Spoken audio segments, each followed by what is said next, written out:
Hey, hey, hey. Today I want to talk to you about a fascinating person whom I grew up watching on television. And it bugs me that they don't have the name recognition that I really think they should. So who is this amazing celebrity?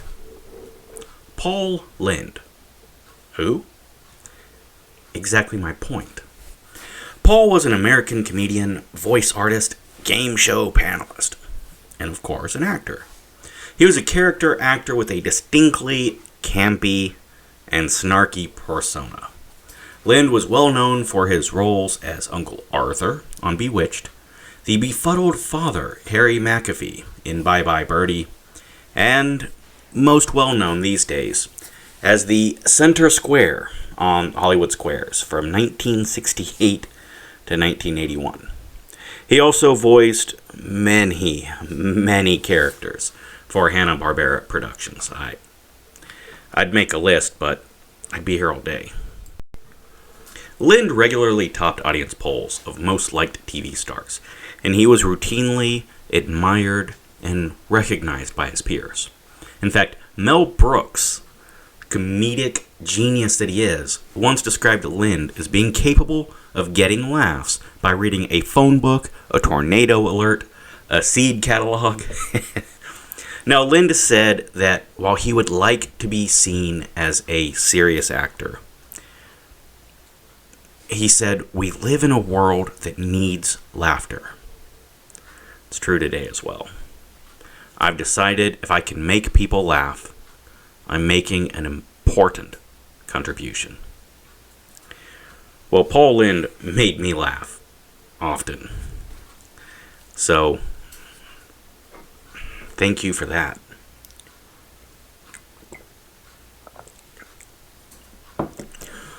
Born in Mount Vernon, Ohio, June 13th, 1927, Paul Lynde was one of 6 children. Encouraged by his high school drama coach, he enrolled at Northwestern University's Speech and Drama School, where in 1948 he was declared Best Student Actor of the Year.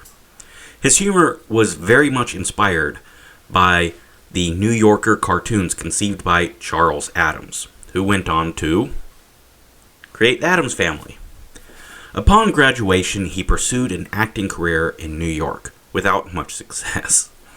He survived for 4 years, waiting tables, and I've done it too, selling blood. $5 a pint back then. It's pretty good, actually. On Thanksgiving Day in 1950, Paul won an amateur talent contest, which led to his first New York nightclub gig. Other successful club dates followed, and soon he was cast in New Faces of 1952. It was a hit review, and that got him a comedy role in the original stage production of Bye Bye Birdie. And he went on to reprise that role in the smash hit film. Lynde's brother was killed in World War II at the Battle of the Bulge, which was one of the bloodiest, snowiest, coldest battles in American history. Also, probably the largest loss of life outside of D-Day for American soldiers. It's been well documented and portrayed in many films, Band of Brothers as well. And regardless of what 101st says, still to this day, you needed Patton to come save you.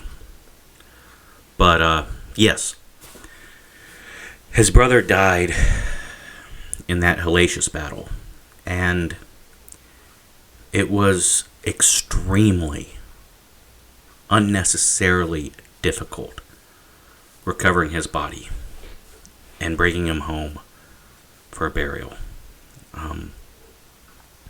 Often he would be miscategorized as missing in action, even though they recovered his body.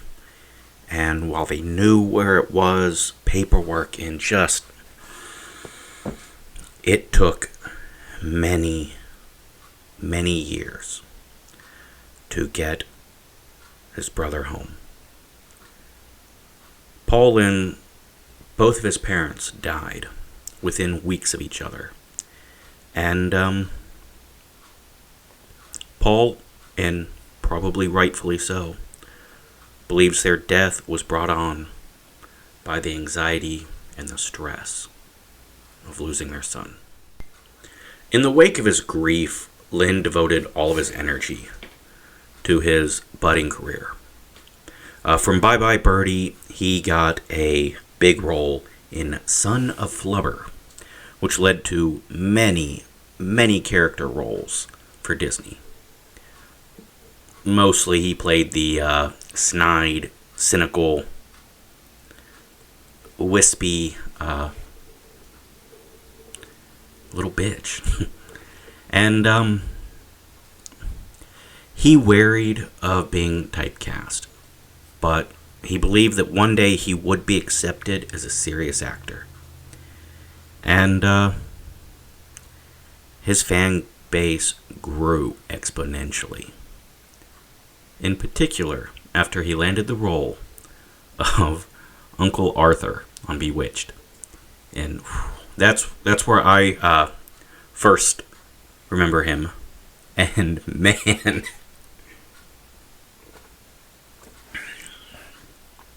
that show is so good, they were able to recast the lead and kept it going. Great show. Great cast. At a time when coming out was not a possibility, the great Paul Lynde relied on a number of excuses. He had to explain away his status as a confirmed lifelong bachelor. Sorry for the glare. He would often tell fans something like, his high school sweetheart broke his heart. I guess implying that he was still too heartbroken to try dating again. Now, when he was Uncle Arthur on Bewitched, he played opposite Agnes Moorehead, Endora. He often referred to her as, again, his words, not mine, one of the all-time great Hollywood dykes. Yeah, today Twitter would have canceled him instantly. He made several homophobic statements that would get cancel culture up in arms. He told People magazine in 1976, "My following is straight. I'm so glad. Gay people killed Judy Garland. They're not going to kill me." Now, while Paul is amongst the gayest of all-time celebrities, and he's remembered as being chronically cranky and sarcastic and mincing, that's not how I remember him. Templeton the Rat in Charlotte's Web. The wise, cracking asshole in the center square. The persnickety Uncle Arthur. His so many specials, TV specials that he did. In his life, he was a brilliant comedy writer, a nightclub performer, a Broadway actor and director. He was a recording artist, a TV star, and pitchman. In his words, not mine, he said, "He's the man who made the world a safer place for sissies." Paul always made the audience laugh, regardless of the tragedies, and he faced tragedies. Depression was a constant in his life, which sadly is way too common amongst comedic people. He battled to control his weight, his whiskey, and he was surrounded with deaths of loved ones around him. And this all led to his mysterious death in 1982. Let's go back to 1965. Lynde was vacationing in San Francisco with his 24-year-old traveling companion, Jim Davidson. As a prank, up in their hotel room, Davidson got on the balcony and stood on the edge and made flapping gestures, suggesting that he was going to fly away. He slipped, and he fell. Many stories to his death. 2 police officers had been standing on the street below, and they saw the whole thing. In a matter of seconds, they were on the scene.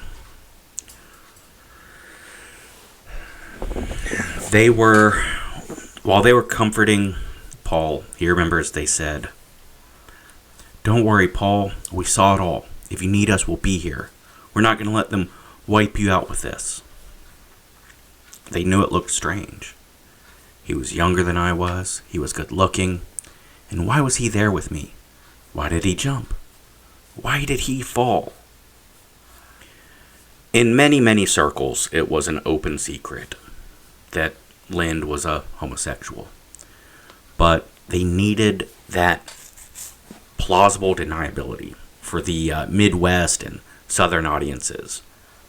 And at the time, San Francisco was much more tolerable of the lifestyle back then. Unlike these days where San Francisco is very anti-gay, right? It was a tragic loss of his partner. And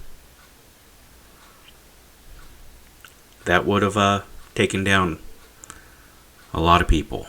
But Paul Lynde pushed on. He was a badass. After Bewitched was canceled, Lynde was selected as a game show panelist.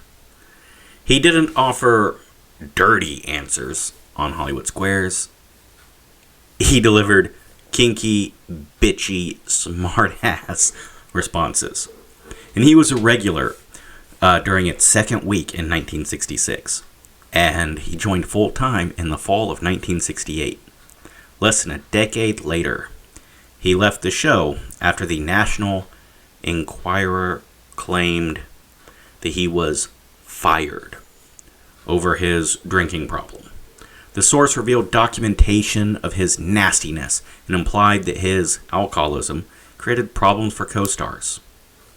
Now, even though the facts were common knowledge, he sued the Enquirer for $10 million, chiefly to find out who the insider was. The case was dismissed, but it ushered in a new era of tabloid litigation, which still goes on today. Just look at Johnny Depp in The Sun. And he was screwed over. Johnny Depp was. Paul Lynde, they were actually telling the truth about him, but still, it was a shitty thing to do. Alright, so I have to share some of Paul's responses on Hollywood Squares. If I don't, it would just be criminal. Now, for those that don't know how Hollywood Squares works, right?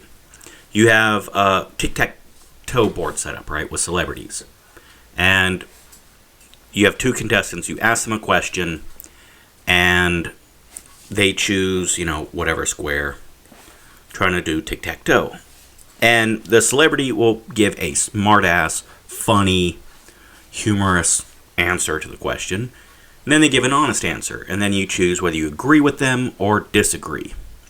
And whether you're right or wrong, you get the square or your opponent does. So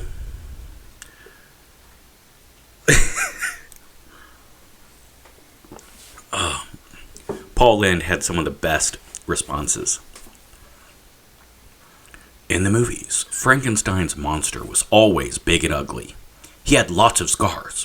What was his biggest fear? That the girls would be turned off by his big nuts. According to the old song, at night when you're asleep, into your tent I'll creep. Who am I? The Scoutmaster?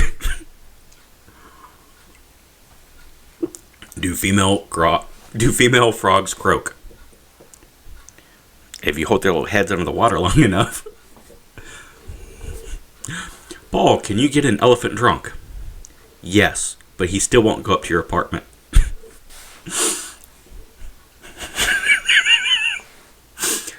Prometheus was tied to the top of a mountain by the gods because he had given something to man. What did he give us? I don't know what you got, but I got a sports shirt.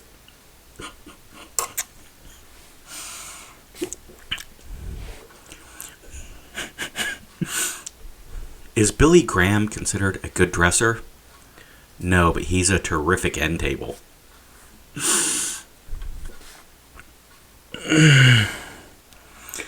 Is using an electric vibrating machine a good way to lose weight?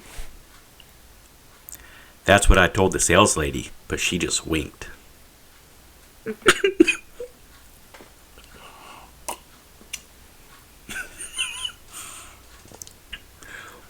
When is it a good idea to put your pantyhose in the microwave oven for 2 minutes? When your house is surrounded by the police. Why do sheep sleep huddled up?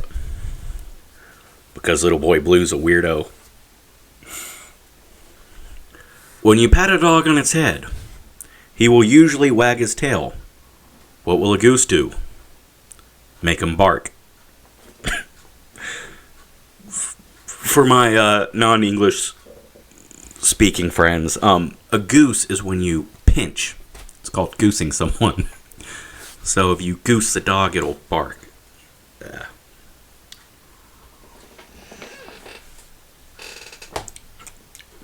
What is the name of the instrument with your light on the end that the doctor sticks in your ear? Oh, a cigarette. It is considered in bad taste to discuss 2 subjects at nudist camps. One is politics. What is the other? Tape measures. Paul, why do Hell's Angels wear leather? Because chiffon wrinkles too easily. Paul, in ancient Rome, bakers were required by law to bake something into each loaf of bread. What? A Christian.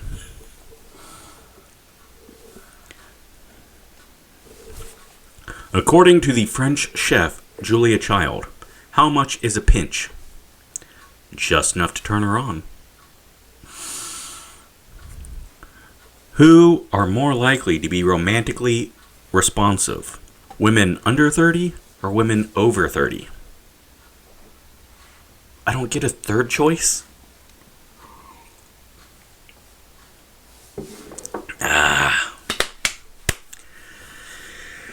Hollywood Squares did leave most of his best jokes on the cutting room floor. They were just too Paul for the time. Actually, many of them would get him canceled today on Twitter. Although, in fairness, Twitter today is more sensitive than people were in the 1950s. Sadly, far too many times he was drunk. Too drunk or too high on pills to read the material.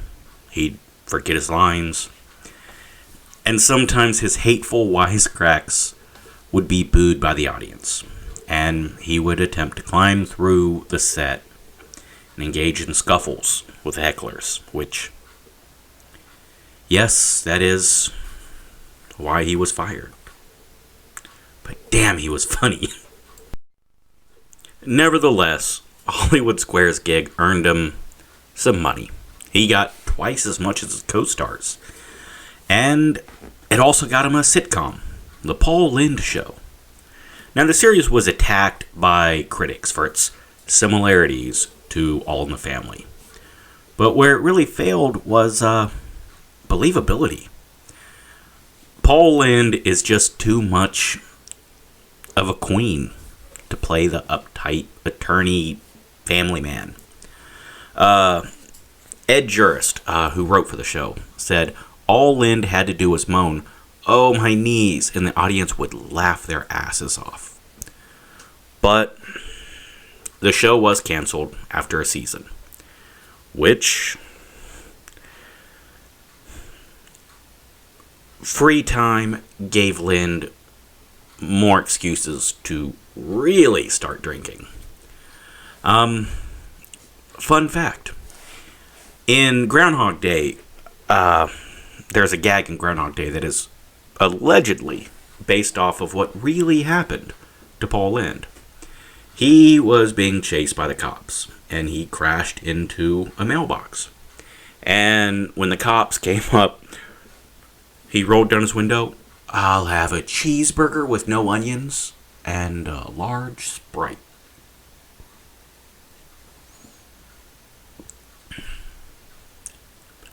It's better than what Mel Gibson did when he got arrested.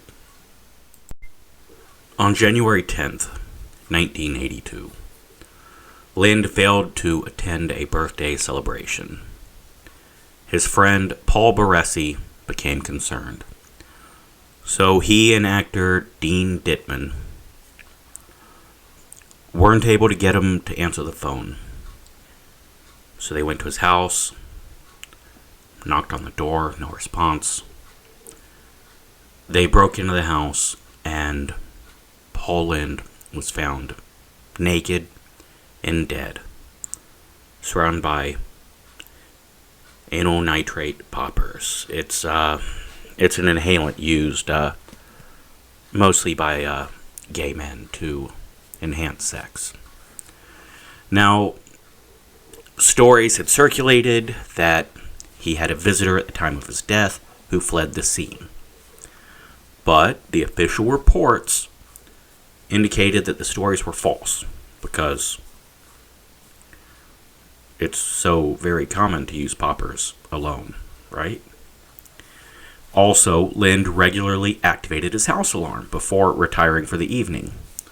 So, when Baresi broke in, the alarm went off, indicating that Lynde had been alone at the time of his death. Because it's highly unlikely that someone would have activated the alarm as they left. Right? Later claims by Baresi said that he was not nude, but he was wearing a robe and died in his sleep. Because we all wear robes when we sleep, right? Look, Baresi was trying to protect the dignity of his friend, who was a celebrity, and at that time, it would have been scandalous, and when you're mourning the loss of a friend, the last thing you want is a National Enquirer running around.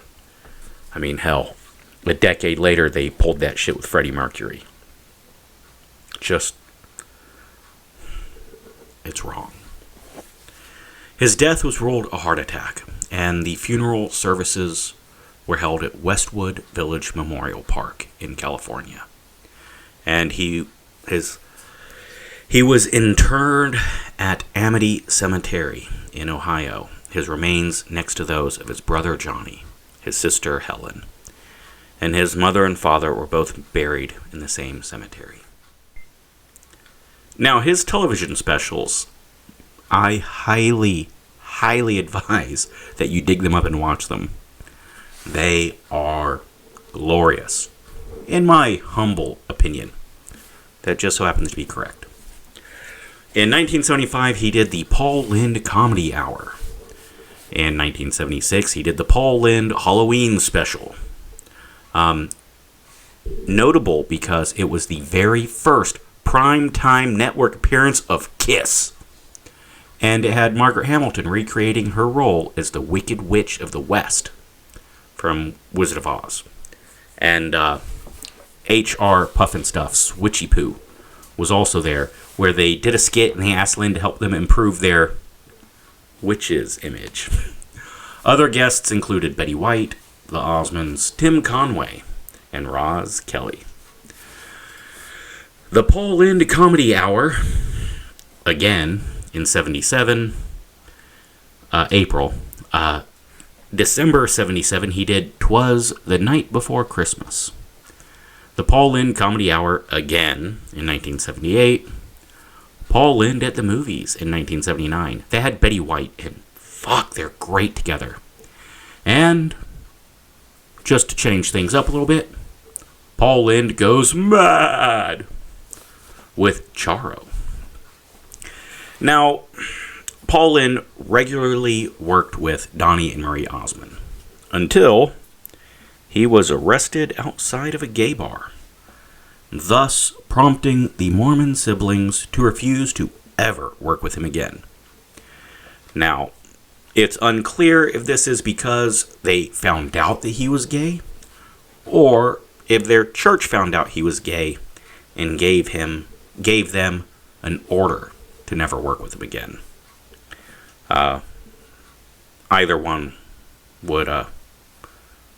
Either one's pretty fucking offensive to me, but hey, that's how it goes sometimes, right? Paul Lynde was a comedic genius. I always loved his work. He always made me laugh, and his sexuality caused him a lot of problems in his career. And it seems as though today, the only time he's mentioned is because of his sexuality. And that's sad. He was so amazingly talented. And yes, it's horrible that he was judged for being homosexual. Ron Glass, another amazing character actor from the same time period, dealt with similar issues. People get shamed for coming out about their sexuality back in the day. Now, it seems as though people get shamed for not coming out about their sexuality. Maybe some people just want to be remembered for their work. Your sexuality is a very private, personal thing. You should not be judged for sharing it, and you should not be judged for keeping it private. It is yours, and yours alone. Sorry to end this on such a downer, but check out his stuff. If he doesn't make you laugh, check your pulse, because he might be dead. Anyways, thank you so much for watching. Like and subscribe, and thank you again.